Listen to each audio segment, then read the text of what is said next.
Hello anh em và chào mừng anh em đã quay trở lại với channel mình. Mình là Hoàng Anh đây. Thì hôm nay mình sẽ review cầu Raya Fighter và revolver sniper rifle nhá. Thì mình thi xong hết rồi đấy anh em. Chắc không sao đâu. Mình sẽ review lên nhá. Này gì quá đẹp trai rồi. Đừng mà.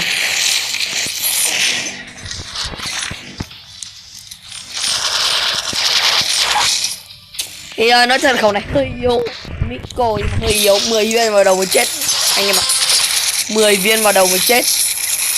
Đi lắp mô đồ mua đâm. Anh em hiểu tại sao rồi.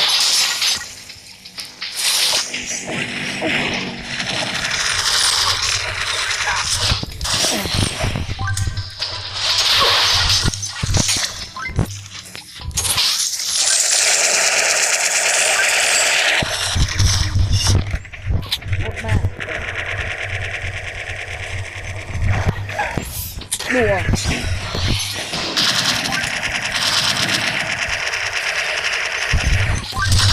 Hai mà.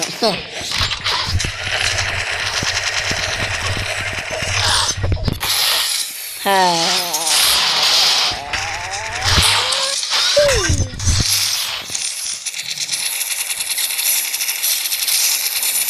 Bù mắt không anh em?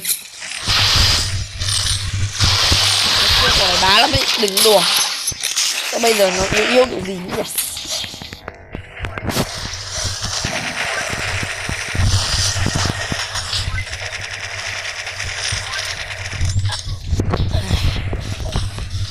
Đến cầu này nha anh em. Mình cũng chuẩn bị đi du lịch rồi.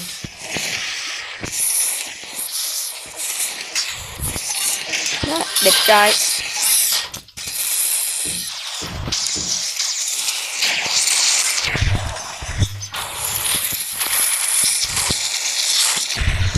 Này đầu súng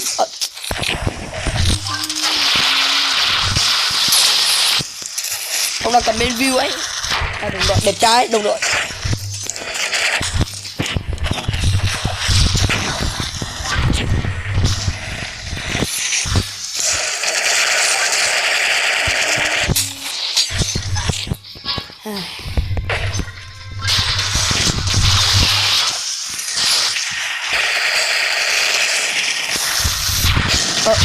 Đùa à.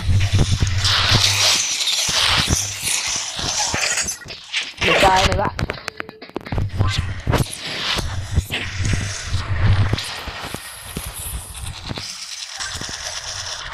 Còn là video hơi ngu.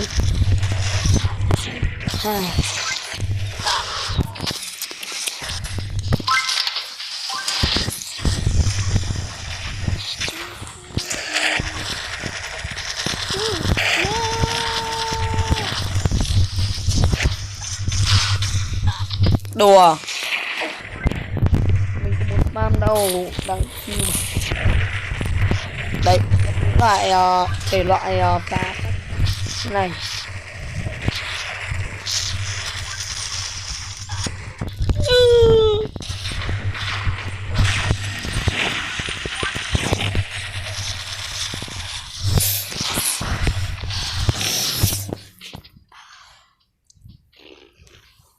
Quá đẹp trai luôn. À qua cái bơi.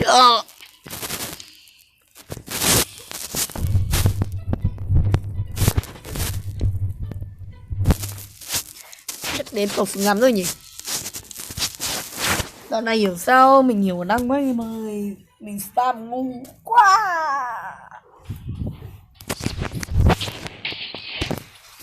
Để mình tính ra anh em.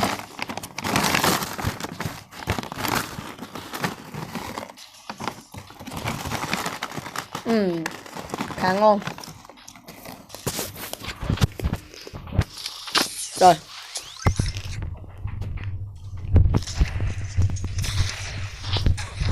Đùa nhau à.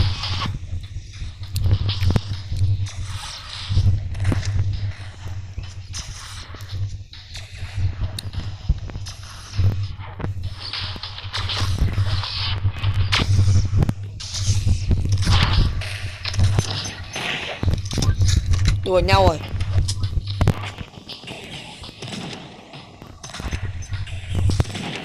Con này hên được một phát chết luôn anh em ạ.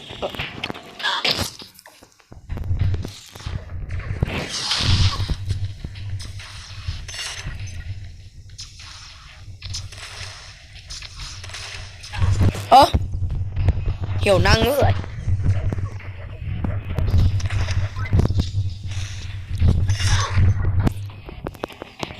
Khá hiểu năng.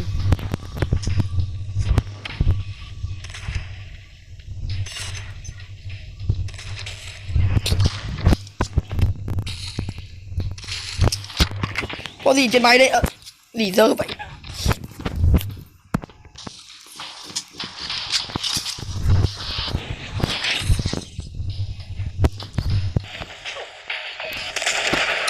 Đồng đội đùa.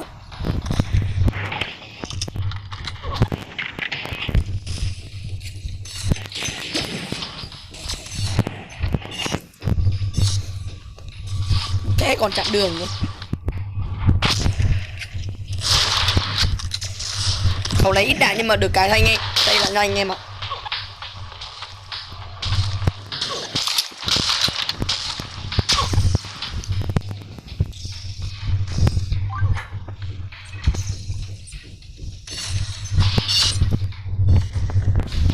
Này anh em gì ạ?